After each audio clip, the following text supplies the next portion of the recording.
Truth in My Days podcast is sponsored by the Truth in My Days ministry. Welcome to the Truth in My Days podcast, where we defend the Word of God against the challenges of men. Hi, I'm Sonia, and I'm back with John Torres for another podcast of Truth in My Days Ministries. And today, John is going to be discussing whether it's possible to have meaning in life without a belief in God. John, I recently came across a bumper sticker that says, "He who dies with the most toys wins." What do you think of that? I think it's meant to encapsulate somewhat whimsically the secular approach to life and the idea that they have for the meaning of life. For a lot of people, it's just about accumulating things, getting the best job, climbing the corporate ladder, buying a nice house and a bigger house, the one that's bigger than your neighbor's house, have the best cars, maybe a boat, the best clothes, maybe the best vacations, a vacation home, jewelry, and so on. The especially important thing is to have more than your neighbors do. And so whoever dies with the most of these toys wins. But then you have to ask that question, wins what? And to them, it's the game of life, of course. That's what they're winning. Get as much as you can, and if you get more than the people around you, you win. And that's actually the message with which we are being bombarded every day by the world. But do you actually win that way? How do you win? According to the Bible, Job points out in Job 1:21b, "Naked I came from my mother's womb, and naked shall I return there. The Lord gave, and the Lord has taken away. Blessed be the name of the Lord." And then again in Ecclesiastes 5:15, "As he came from his mother's womb, naked shall he return to go as he came, and he shall take nothing from his labor, which he may carry away in his hand." And so the Bible points out repeatedly that whatever you may accumulate on earth, you can't take with you.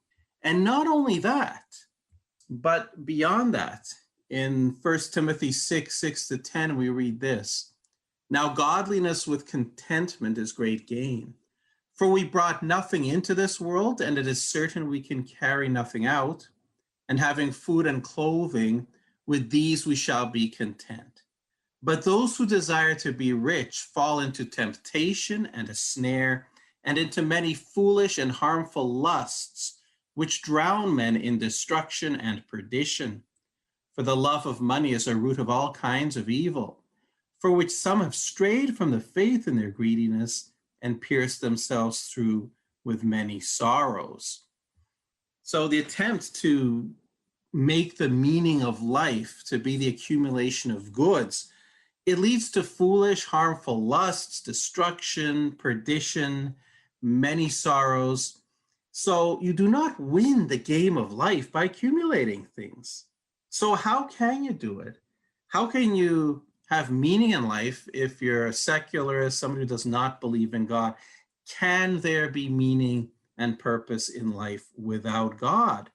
And this is a big problem for atheists and secularists. But why is it a problem? Because if atheism is true and Christianity is not, then it's just too bad for us if there's no meaning or whatever. That doesn't seem to have bearing on whether atheism is true or not.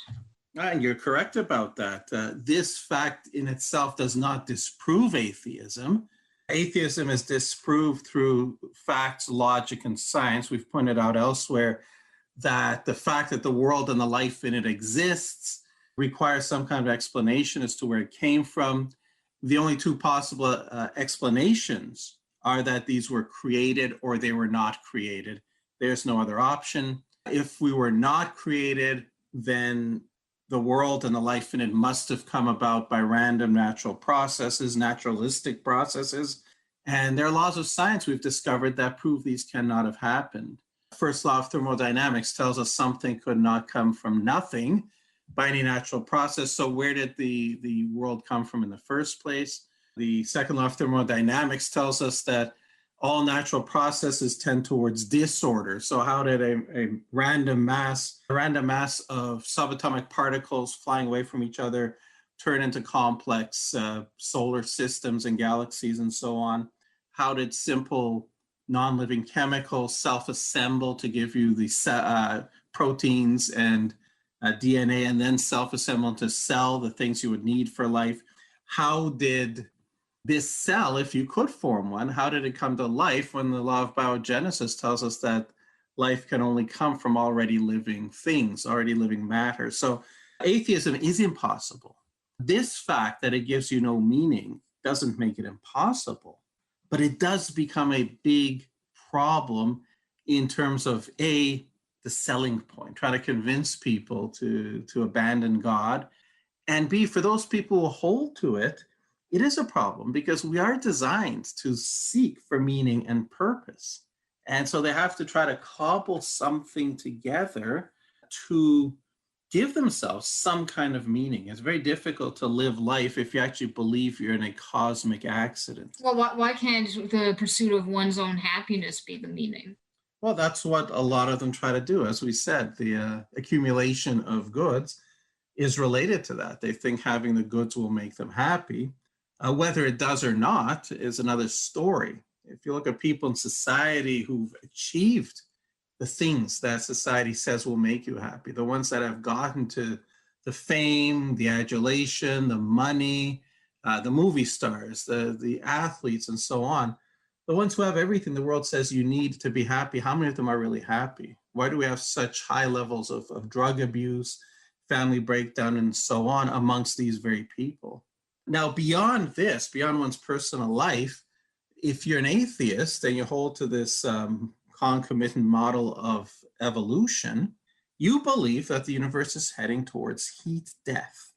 And heat death means that as the universe is progressing through time, some of its available energy is being lost in the form of heat, useless heat, and this is spreading out, and it's going to reach a point where you get universal thermal equilibrium. Everything in the universe will be at exactly the same temperature, exactly the same energy level, and when that happens, all chemical processes will cease.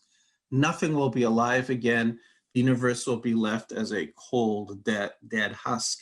Okay, but unless you believe that the heat death is going to occur within your lifetime, why would you care as an atheist? Well, there are atheists who will argue that you shouldn't care. And that actually brings us into an article we're going to look at today. And this is written by Michael Shermer. Michael Shermer, as you may know, used to be an evangelical Christian. He abandoned the faith and has become an arch skeptic. He founded Skeptic magazine. He remains the managing editor of it. And he's written quite a number of books and articles trying to tear down Christian faith. But he recognizes that there's a problem if there's no meaning in the atheist's life. And so he tries very hard to argue that there is, in fact, meaning to it. And he's wrote an article, which was published in Scientific American. It was called Alvey's Error and the Meaning of Life. And in it, it's subtitled, Science Reveals Our Deepest Purpose. Shermer really, really wants to believe that you can be an atheist and still have meaning in life.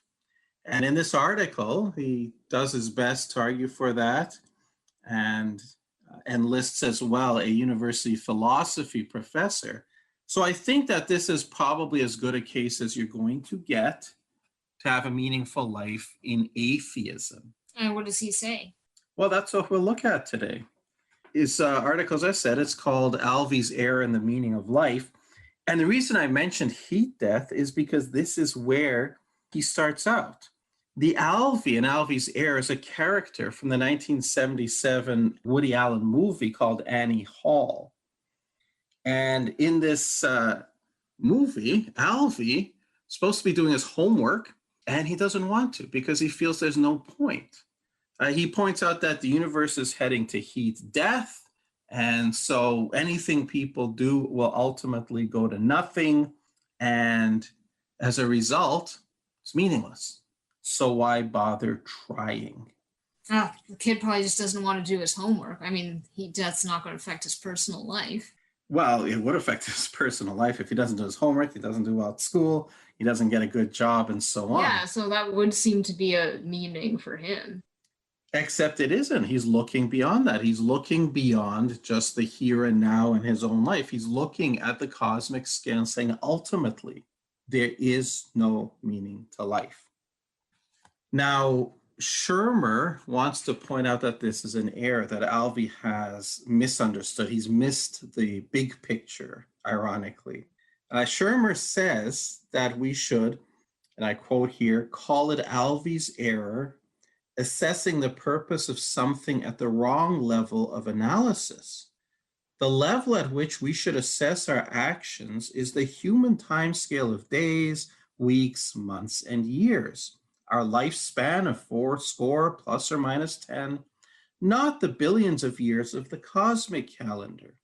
It is a mistake made by theologians when arguing that without a source external to our world to vouchsafe morality and meaning, nothing really matters. Well, whether something matters or not, though, isn't that kind of subjective? If there's a God, it's not subjective. If there's no God, it is subjective. And here's the real problem for the atheists. Without any objective meaning to it, the atheist either has to choose between some sort of hedonism based on personal preferences, or he's faced with nihilism. And Schirmer tries to get around that by saying, well, when we're looking at the heat death of the universe, we're looking at the wrong level of analysis. The problem with that is what exactly is the correct level of analysis we should be using? And when Schirmer uses it, does he succeed in finding meaning in an atheist life? What he does is he goes now to a debate that took place in the year 2009 at Columbia University. It pitted two philosophers against each other, a Christian philosopher named William Lane Craig and the Yale University philosopher Shelley Kagan. And Schirmer, when Craig is arguing against the idea of meaning in the atheist life, and he does appeal to heat death of the universe, Schirmer asserts that Craig committed Alvey's error here.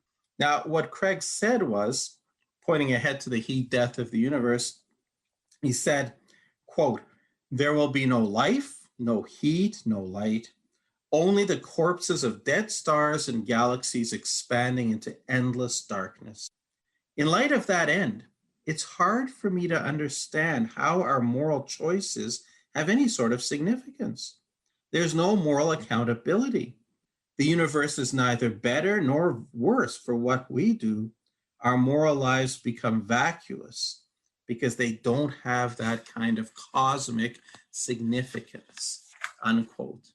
So is that the definition of meaning, cosmic significance? Do the atheist and Christian define meaning in the same way?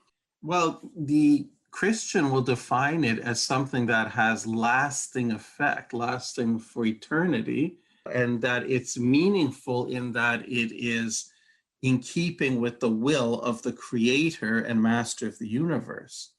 The atheist has very great difficulty without a God, without an objective standard of defining any sort of real meaning. But as you say, they try to get away from it. They try to get away from looking at cosmic significance. That's exactly what Schirmer is saying, that to look at the level of cosmic significance is the wrong level to look at. Now, it seems to me that Craig raises a legitimate issue here. And in point of fact, he said he has difficulty in understanding the answer. Well, if he has difficulty understanding the answer, it's a perfect chance for Shelley Kagan, the philosopher, to give him the answer and help him understand it. And if Kagan fails to do it, Schirmer could step into the breach and answer the question. But in fact, Kagan utterly fails to answer Craig's objection, and so does Schirmer. Schirmer thinks Kagan gave a good answer. He really didn't, though, because here is how Kagan answers Craig.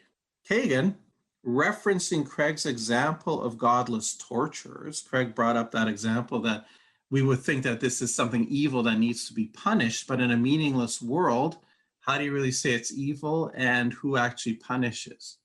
So Kagan, referencing Craig's example of godless torturers, this strikes me as an outrageous thing to suggest. It doesn't really matter. Surely it matters to the torture victims whether they're being tortured. It doesn't require that this makes some cosmic difference to the eternal significance of the universe for it to matter whether a human being is tortured. It matters to them, it matters to their family, and it matters to us. Okay, I can obviously, yeah, it matters to the victims, and yeah, I could see it matters to the family, but is he sure it matters to us? I mean, how does it affect you personally, Kagan? That's a very, very good question. And I'm wondering, is this really the best a Yale University philosopher can do? Because if you dissect his answer, what you see is an appeal to passion, an appeal to feelings, and then a group of bald assertions, things that are just said, but then packaged with a very proper righteous indignation. How can the atheists even explain the passion and the righteous indignation? Why would they have that? Well, he doesn't have to address that because he knows people feel it. This is why he can simply make bald assertions about it. But when you look at his answer, it comes down to this. It matters because it matters. This is the best our university philosopher can do. And I find that rather unimpressive. Let's look in detail at this attempted answer. First, according to Kagan, surely it matters to the torture victims whether they are being tortured. Okay, well, yes, that does sound reasonable. It might, on the surface. We can grant that most people prefer not to feel pain. We can certainly see, therefore, that it matters to the torture victims because torture is painful. But is that actual meaning, or is it a personal preference? Each person will naturally want to maximize his pleasure and minimize his pain until he dies, but is that still really meaning? I remember that humans, in the atheist worldview, are a bunch of organisms that descended by chance from primitive organisms that crawled out of primordial soup and learned to walk upright, each of whom breathes, eats, and reproduces until he dies, trying until then to avoid pain. And this is what Kagan and Schirmer offer as meaning to life. Let us remember this also, that according to atheism's necessary concomitant, the theory of evolution, humans are just one particular product of blind forces, like flies and rats and zebras. In light of this, why should the torture of a human matter any more than the suffering of a fly trapped in a spider's web, or a rat being swallowed by a snake, or a zebra being torn apart alive by a pride of lions? Maybe it matters because the atheist is a human too, so if he hears about that happening to another human, it hits too close to home because he thinks, oh, well, that could happen to me too. Well, we'll get to that in a moment, whether it really does matter to him or not. But overall, from this point of view, humans are still just animals. Now, from a Christian point of view, it certainly matters to us. We care if somebody's being tortured, but do we care about the fly or the rat or the zebra? Well, some do. Yeah, I guess some do, but they can't give a good reason for doing it, because the people who do that tend not to care about what happens to people. Now, one might say it matters to the fly or the rat or the zebra, but does it really matter to us? And the answer is no. Why should it? And if people are just animals like rats and zebras, why should the torture of a person we do not know in a distant land matter to us in an atheistic world? Does Schirmer or Kagan have an answer to this? If either of them does, he certainly doesn't tell us it. He simply makes the assertion that it matters, which is ironically meaningless. Are we just not supposed to ask why it happens because they don't have an answer? Could it have something to do with supposedly evolved morality or something like that? Oh, well, look at, they do appeal to evolved morality later on in their discussion, so we will look at that when we get to that part. But they don't appeal to it here. They simply assert that it matters. And I'm going to show that that's not really true. As we said, one can agree that torture matters to the victim because he's feeling pain and he doesn't want to feel pain, so to him it matters. We could agree that torture matters to the victim's family For the same reason it matters to the victim, it causes them pain. And for the same reason, that's not ultimate meaning. But does it really matter to us as Kagan claims? That's the real question here. And let's answer it this way. Let's see. Worldwide, there are thousands of people being tortured today, probably tens of thousands, perhaps hundreds of thousands. Can Kagan or Sherman name even half a dozen of them? I very much doubt it. Well, unless their names are publicized, why would they? Well, but if they care, shouldn't they try to find out? How do they actually care about these nameless people being tortured? Could they, for example, identify the top 6 offending states when it comes to the use of torture? I very much doubt it. So in what sense does torture really matter to us when it's not ourselves or our family? And in what sense does it matter to Kagan and Shermer? No doubt if a specific case of a tortured person were brought to their attention, they would feel bad about it. But would they be more likely to do something about it or have forgotten it by the next day in favor of things that really matter, like the stock market, last night's sports scores, or the latest antics of the Kardashians? If we look across the board at atheists who claim to care about torture, we see them going to the countries that practice brutal torture and oppression. They go there for their vacations, they buy their products. They don't seem to really think that the torture there matters to them. Okay, so it seems to me this argument of Kagan's is a non-starter.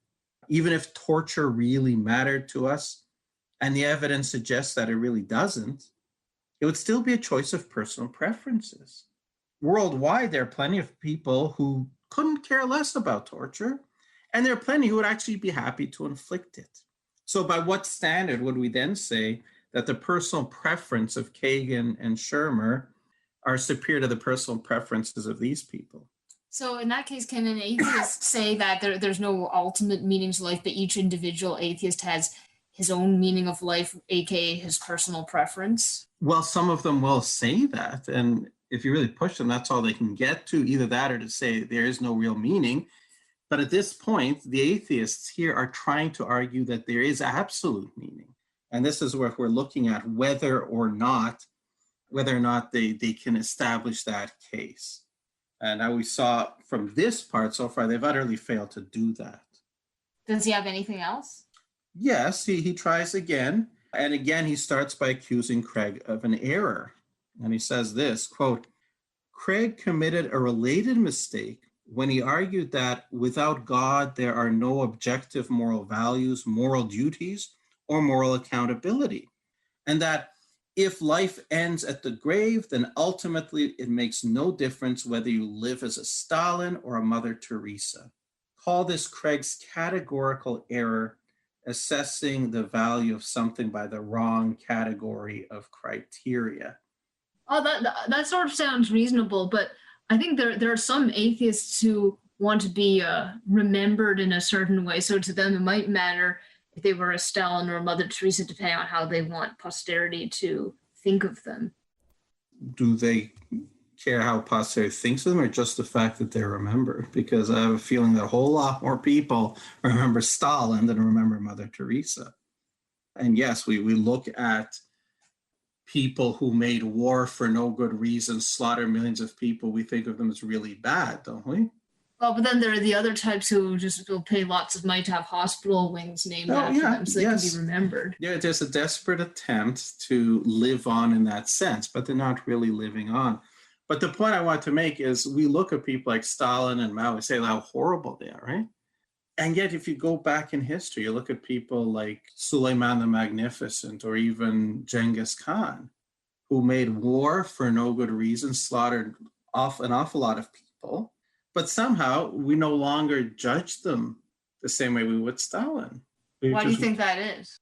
I think because atheism has no real moral basis at the end of the day.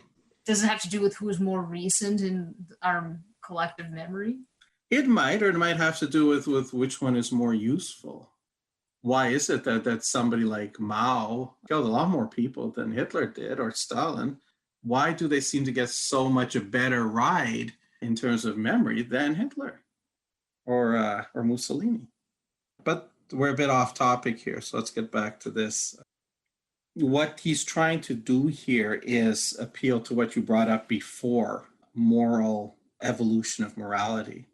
But before that, once again, he accuses Craig of using the wrong category of criteria, to which we have to ask, if there's no objective standard, if there's no God, who decides what is the right category of criteria by which to judge meaning?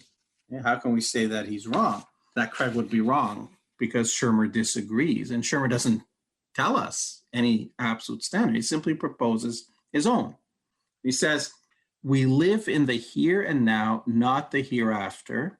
So our actions must be judged according to the criteria of this category, whether or not the category of a God-granted hereafter exists. Okay, who's doing the judging? And what are the criteria? Once again, he keeps appealing to these criteria of here and now criteria. He never specifies what they are. How does being in the here and now give us meaning? Well, it'll be interesting to see where Schirmer thinks he can go with this. Okay, where? Well, he begins by asserting that, quote, whether you behave like a Soviet dictator who murdered tens of millions of people or a Roman Catholic missionary who tended the poor matters very much to the victims of totalitarianism and poverty. And lest you think this is Schirmer just repeating the same discredited, bald assertion from before, he now sets out to explain the why. Why does it matter? Well, why does it? He says, quote, because we're sentient beings designed by evolution to survive and flourish in the teeth of entropy and death. Okay, but what does it mean to flourish? And why should it matter?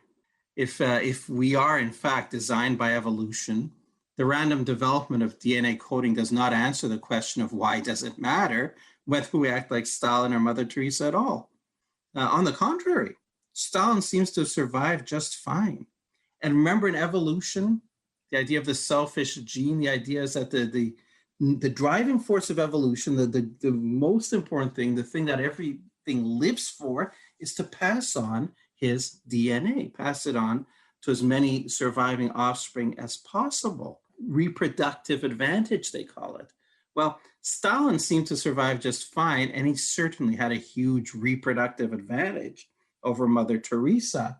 There's no doubt that he passed on his genes to far, far more people than she did, but obviously that's not a fair comparison since she was a nun. So let's look at a noble priest such as Maximilian Kolbe or some such person.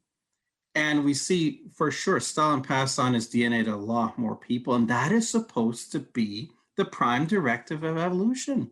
That's the standard of success, passing on your genes to more offspring than your neighbor does, and to keep doing this throughout the generations until the world ceases to exist. So is that the ultimate meaning for atheists then? Except for the fact of the heat death? Well, this is the thing. Somehow the meaning to all this still remains hidden, doesn't it? Now, Schirmer is not quite done.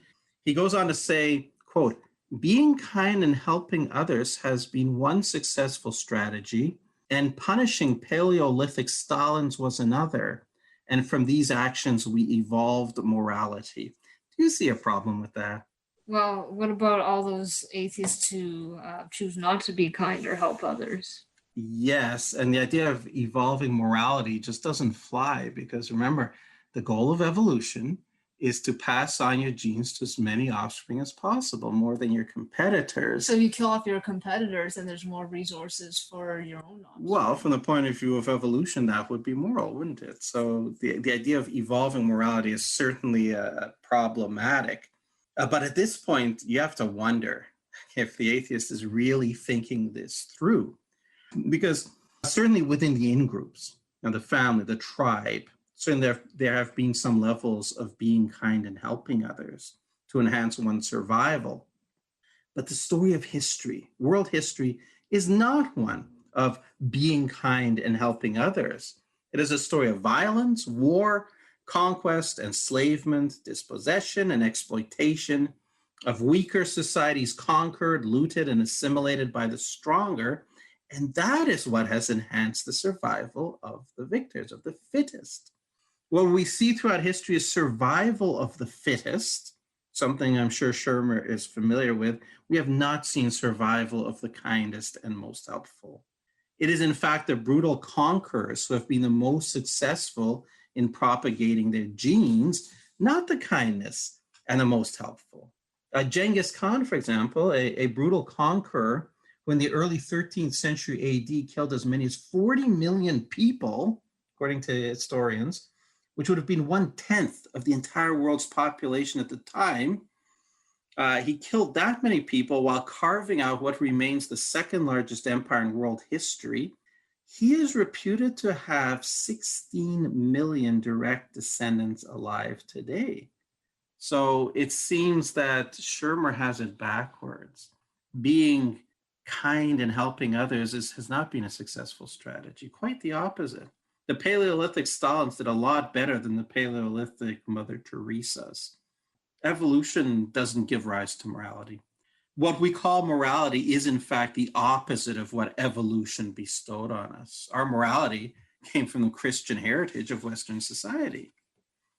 So that assertion of his, that evolution bestowed on us a moral and purpose-driven life by dint of the laws of nature, it has to be accounted a farce.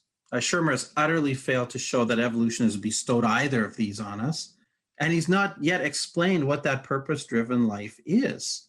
If evolution has bestowed on us a purpose-driven life, what is the purpose?